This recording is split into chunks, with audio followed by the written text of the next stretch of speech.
जय हिंद।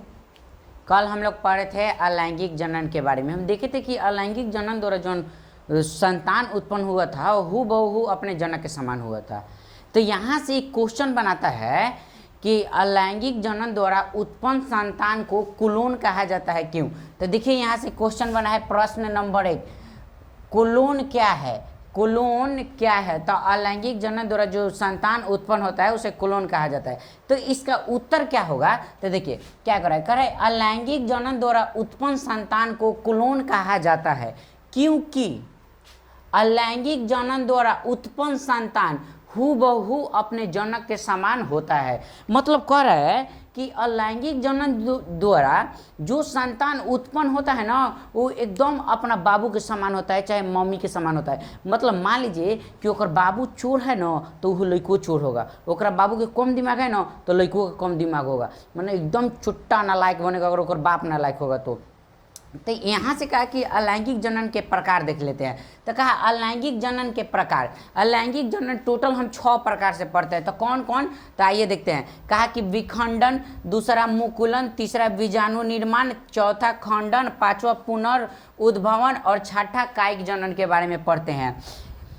विखंडन को इंग्लिश में कहा जाता है फिजन, मुकुलन को इंग्लिश में कहा जाता है बॉर्डिंग और बीजाणु निर्माण को कहा जाता है एस्पिरेशन और खंडन को कहा जाता है पैरागेमिनेशन और पुनर्उद्भवन को कहा जाता है रीजनरेशन और कायिक जनन को कहा जाता है वेजिटेटिव रिप्रोडक्शन।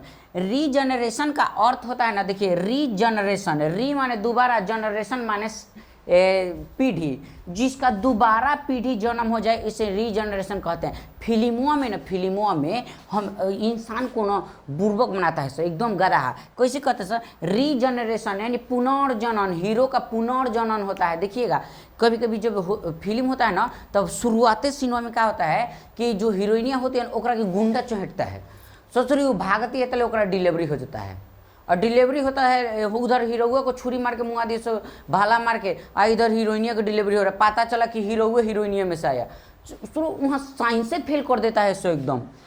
कहा कि देखिए विखंडन क्या है? विखंडन तो कहा विखंडन देख लेते हैं। तो कहा जब कोई जीव 2 या 2 से अधिक भागों में बंटकर अपने जैसा संतति उत्पन्न करता है तो उसे ऐसे जनन को विखंडन कहते हैं, जैसे अमीबा, पैरामीशियम, यूग्लिना। कहा कि देखिए विखंडन क्या है? तो कहा कि जब कोई जीव 2 या 2 से अधिक भागों में बंटकर 2 या 2 से अधिक भागों में बंटकर एक नए संतति को उत्पन्न करता है तो ऐसे जनन को कहा जाता है विखंडन जनन। चलिए देख लेते हैं आगे। यहाँ देखिए दूसरा कहा बीजाणु निर्माण। यहाँ पे जो जनन होता है ना वह बीजाणुओं के द्वारा जनन होता है। उसके बाद है खंडन, इसमें जीव अपना बट के जनन करते हैं। देखिए उसके बाद पुनर्उद्भवन, इसमें नए जनरेशन का जन्म होता है। कायिक जनन, इसमें क्या होता है कि इसमें बॉर्डिंग के रूप में जन्म होता है। कायिक जनन का मतलब होता है ना कि कायिक जनन का अर्थ मतलब होता है कि इसमें आँख निकल कर और जन्म लेना, जैसे अलुई इसका आँख निकलकर जन्म होता है। देखिएगा आप लोग गांव में जब अलुई बोआता है चाहे ईख बोआता है तो उसमें आँख निकलता है ना तभी ऊँख बोआता है। एक बार तो क्या हुआ था कि बिहार में एक छठ पर्व होता है, उसमें क्या होता है कि उसमें ऊँख आया था खरीदा के, तो हम ना उसको लगाने के चक्कर में सारा ऊँख होकर काट दिए थे।